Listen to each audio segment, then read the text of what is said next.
ناظرین، چائنا کے وزیر خارجہ پاکستان پہنچ چکے ہیں اور ادھر سے ہماری وزیر اعلیٰ مریم نواز شریف آج کل جاپان کے دورے پر ہیں۔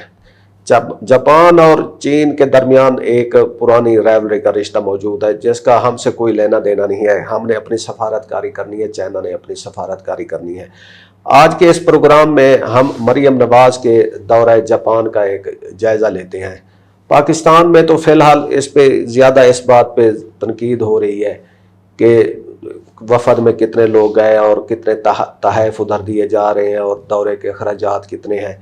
ان باتوں سے ہٹ کر ہم یہ دیکھ رہے ہیں کہ مریم نواز ادھر انویسٹر سے مل رہی ہیں، وہ جاپان کے ہیلتھ کیئر سسٹم کو سمجھ رہی ہیں اور ان کے ساتھ نیگوشیٹ کر رہی ہیں کہ اسی طرح کا جو سسٹم ہے وہ پنجاب میں لایا جائے، اور ٹرانسپورٹ سسٹم جس پہ زیادہ ہی کچھ فوکس ہے پنجاب گورنمنٹ کا، اس کو جاپان میں اسٹڈی کیا جا رہا ہے۔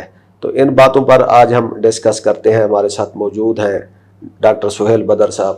ڈاکٹر صاحب، یہ دورہ کتنا اہمیت کا حامل ہے؟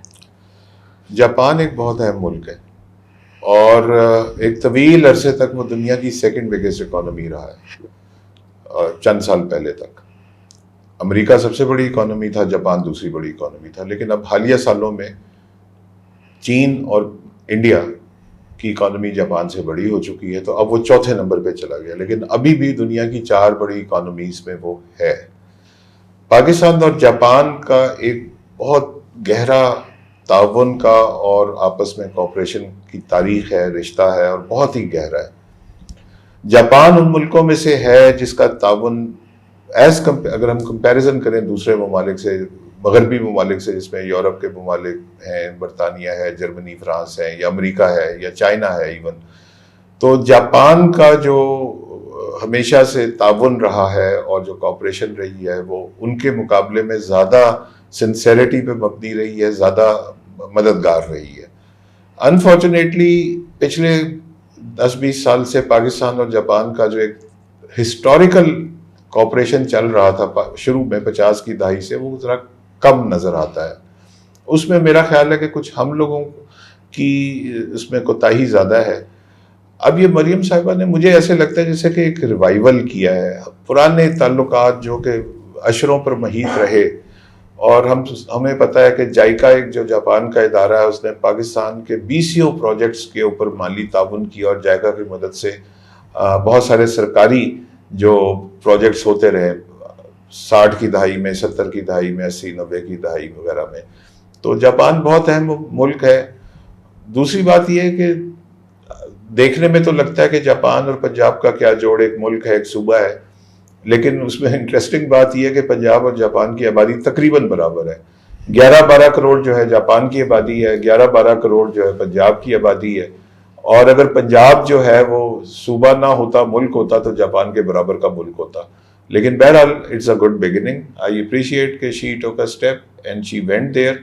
اس میں اس اپریسیشن کے بعد اس میں ایک چیز میں یہ اضافہ کروں گا کہ جاپان کے ساتھ جو تعلقات کا ریوائول ہے، اس میں بہت اہم کردار وفاقی حکومت کا ہونا چاہیے، اور شاید آگے چل کے ہو سکتا ہے کہ جس طرح وہ ٹرین کے آگے ایک پائلٹ انجن چلتا ہے، تو ہو سکتا ہے کہ شہباز شریف کی ٹرین کے آگے مریم نواز کا پائلٹ انجن چل رہا ہو۔ لیکن آج کل ہم دیکھتے ہیں کہ ہمارے جو وزرائے اعلیٰ ہیں وہ اس فارن دوروں کے حوالے سے کافی متحرک ہیں، اور وہ اپنے اپنے صوبوں میں باہر کی سرمایہ کاری لانے یا اس طرح کے اشتراک سے منصوبے شروع کرنے میں بہت دلچسپی لے رہے ہیں۔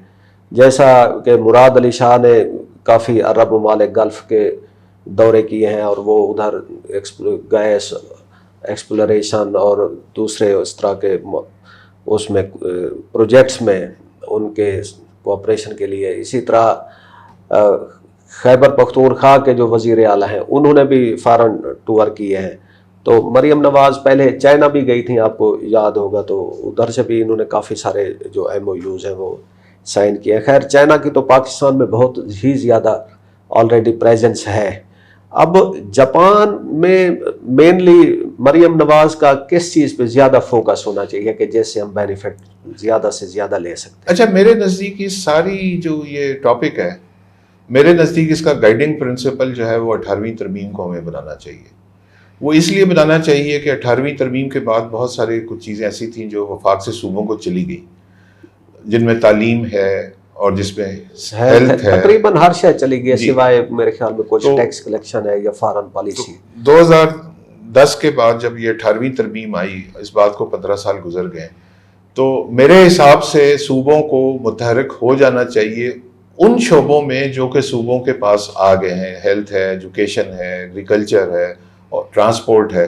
تو ابھی آپ نے انٹرو میں ٹرانسپورٹ کا ذکر کیا کہ جاپان کا جو ٹرانسپورٹ کے نظام پہ وہ بات کر رہی ہیں، ہیلتھ کے اوپر بات کر رہی ہیں، پھر ہم نے دیکھا وہ ایجوکیشن کے اوپر بات کر رہی ہیں. تو بالکل یہ ان کا مینڈیٹ ہے، ان کی جورسڈکشن ہے. 18ویں ترمیم کے بعد ان کو اس پہ بات کرنی چاہیے، متحرک ہونا چاہیے، ملکوں کے دورے کرنے چاہیے، اور جہاں سے ان کے جو بھی کوآپریشن ملتی ہے یا ٹریڈ یا اپرچونیٹی بنتی ہے وہ ان کو کرنی چاہیے. خاص طور پہ جاپان کے تناظر میں ہم دیکھتے ہیں کہ جاپان 2-3 چیزوں میں ابھی بھی اس کا دنیا میں ایک مقام ہے، جس میں ہیلتھ ہے، ایجوکیشن ہے، ٹرانسپورٹ ہے. تو اور جو مریم نواز کے صاحبہ کے دورے پہ ابھی تک جو ہمیں رپورٹیں آ رہی ہیں تو وہ انہی شعبوں پہ زیادہ ان کا فوکس ہے. تو میرا خیال it is a very good beginning. صرف میں وہ پہلے کی طرح وہ اس میں ایک ہی اضافہ کروں گا کہ اس میں جو کہ ان کے پلانز ہیں، ان پلانز کو مکمل طور پہ عمل درآمد کرنے کے لیے وفاقی حکومت کو شامل ہونا چاہیے. وزیر اعظم شہباز شریف کو اور وزیر خارجہ اسحاق ڈار کو جاپان کا دورہ کرنا چاہیے، کیونکہ ایک بیان یہ بھی نکلا ہے کہ پاکستان جو ہے وہ افریقہ کی ڈیسٹینیشن کے لیے جاپان پاکستان کو یوز کر سکتا ہے. یہ بہت اچھا آئیڈیا ہے، یہ ضرور ایسے ہونا چاہیے. لیکن اب چونکہ اس میں فوراً جو وزارت خارجہ ہے وہ انوالو ہو جاتی ہے، اس میں انڈسٹریز انوالو ہو جاتی ہے، تو یہ وہ چیزیں آئیڈیا بہت اچھا ہے، کرنا بھی چاہیے، لیکن اس کے لیے پھر وفاقی حکومت کو بھی ایک سنکرونائزڈ ایکٹیویٹی کرنی پڑے گی پنجاب حکومت کے ساتھ. وزارت خارجہ کا بہت اہم رول ہوگا. اس کی وجہ یہ ہے کہ اس وقت افریقہ کے اوپر اگر ٹارگٹ ہے، پاکستان کا فوکس ہے، تو اس میں جو چیز ایک نظر آتی ہے کہ افریقہ میں پاکستان کی صرف 20 ایمبیسیز ہیں. اس 20 میں سے بھی 5 ایمبیسیز وہ ہیں جو حالیہ سالوں میں بنی ہیں، ورنہ پہلے 15 ہی تھیں. ٹرکی کی آج سے 20-22 سال پہلے افریقہ میں صرف 12 ایمبیسیاں تھیں، اب 46 ہیں 54 میں سے.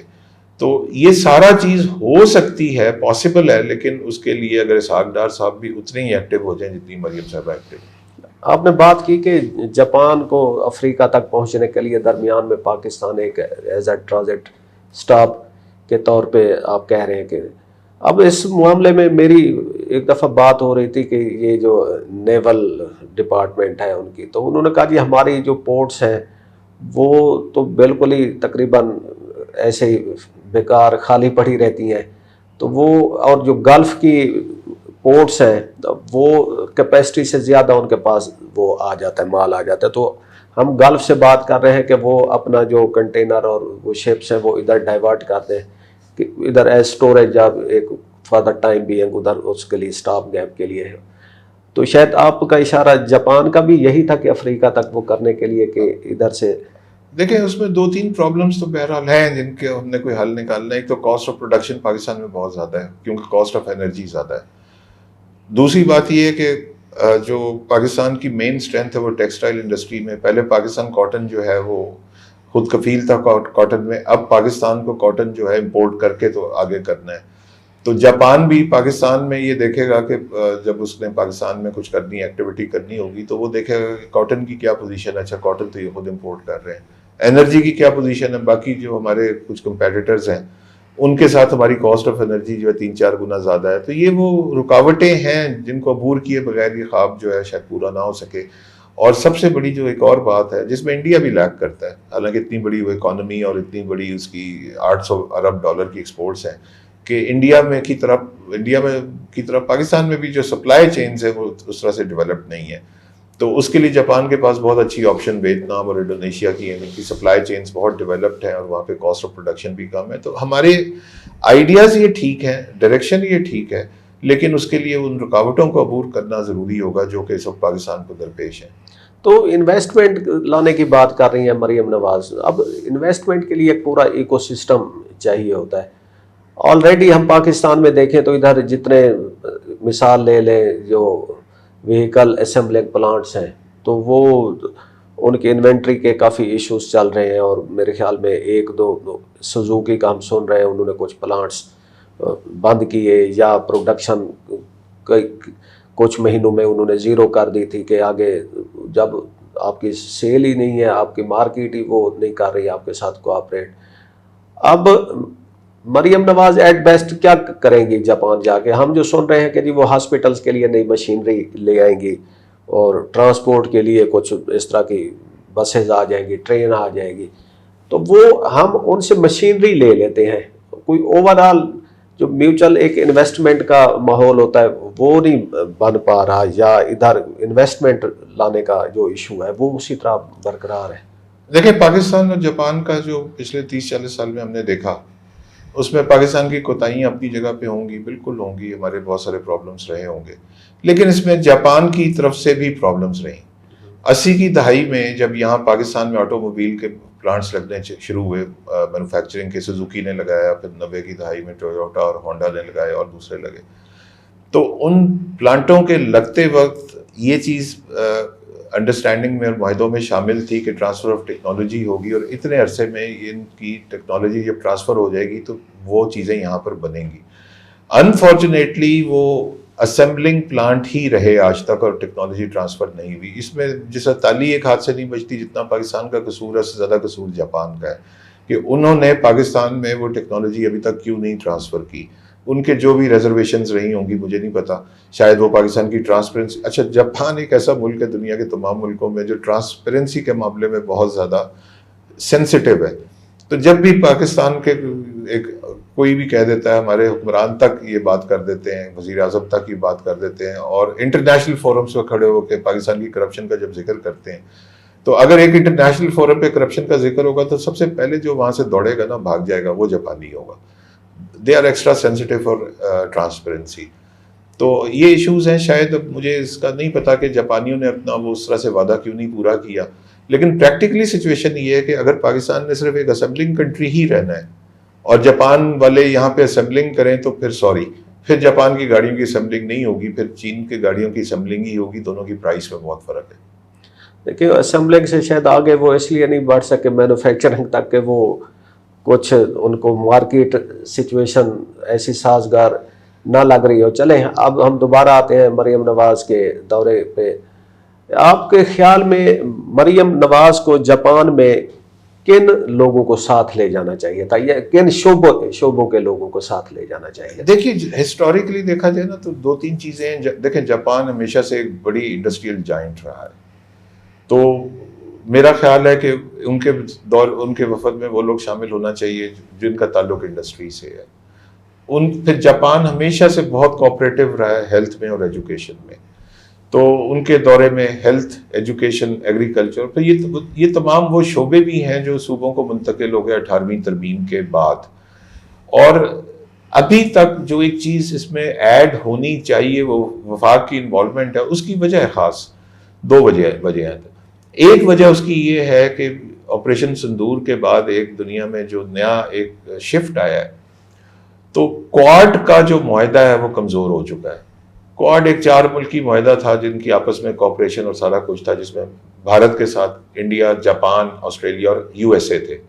ہم واضح ٹلٹ دیکھ رہے ہیں یو ایس اے کا انڈیا سے ڈرفٹ اوے ہے، پاکستان انڈیا سے وہ ڈرفٹ اوے ہو گیا، جاپان بھی ہو گیا اور آسٹریلیا بھی. تو کوآڈ وہ اس طرح سے اب افیکٹو نہیں رہے گا جس طرح پہلے تھا. تو ایک تو یہ ایک فیڈرل لیول کا سبجیکٹ ہے، لیکن پاکستان کو ویکیوم فل کرنا ہے جو کوآڈ کی کمزوری کی ضعف کی وجہ سے پیدا ہوا ہے. نمبر 1. نمبر 2، ہمیں اس چیز کا فائدہ اٹھانا ہے جو انڈیا کے پرائم منسٹر مودی نے انڈیا کے ساتھ کھلواڑ کیا ہے. کہ ان سے پہلے جو پرائم منسٹر تھے نا وہ منموہن سنگھ تھے، کانگریس کی حکومت تھی 2004 سے 14 تک. وہ انڈیا کو لے کے جا رہے تھے ایک مینوفیکچرنگ کنٹری کی طرف، ٹیکنالوجی کے ٹرانسفر کی طرف، سکلز کے ٹرانسفر کی طرف. 14 کے بعد جب مودی صاحب آئے ہیں تو انہوں نے ٹوٹل اس کو اپ سائڈ ڈاؤن کر دیا ہے، اور انڈیا کو انہوں نے مینوفیکچرنگ کی بجائے صرف اسمبلنگ کنٹری بنا کے رکھ دیا ہے. تو اس لیے اب انڈیا ایک اسمبلنگ کنٹری ہے، وہاں پہ پچھلے 10 سال سے کوئی ٹرانسفر آف ٹیکنالوجی نہیں ہو رہی. تو یہ ایک ویکیوم ہے. ابھی بھی اچھا چونکہ جاپان جو ہے وہ اس کے مسائل جو ہیں سیاسی عالمی سیاست کے حوالے سے اس طرح کی سچویشن بن گئی ہے کہ پاکستان چاہے ٹیکنالوجی آف ٹرانسفر کے اوپر زور دے کے اس میں انڈسٹری ہے, اس میں آٹو موبائلس ہیں, ایگریکلچر ہے, ہیلتھ اور ایجوکیشن, یہ وہ شعبے ہیں, اور شاید چیف منسٹر صاحبہ کا اس کے اوپر فوکس بھی ہے, تو ظاہر ہے کہ this can be a very good beginning, provided, I will repeat, provided کہ جو دو آپ کے لوگ ہیں فیڈرل گورنمنٹ کے, ایک وزیر اعظم شہباز شریف صاحب اور ایک وزیر خارجہ اسحاق ڈار صاحب, وہ فلی آن بورڈ ہوں. اور ایک ہم اکثر ایک ٹرم استعمال کرتے ہیں پبلک پرائیویٹ پارٹنرشپ کا, لیکن اگر میں ایک ٹرم یہاں پہ استعمال کروں فیڈرل پروونشل پارٹنرشپ کا, تو اگر یہ اسحاق ڈار اور شہباز شریف کی مریم نواز سے پارٹنرشپ ہو جائے تو اس دورے کے بہت فوائد نکل سکتے ہیں. Thank you very much doctor صاحب, آج کے پروگرام میں اتنا ہی. خدا حافظ.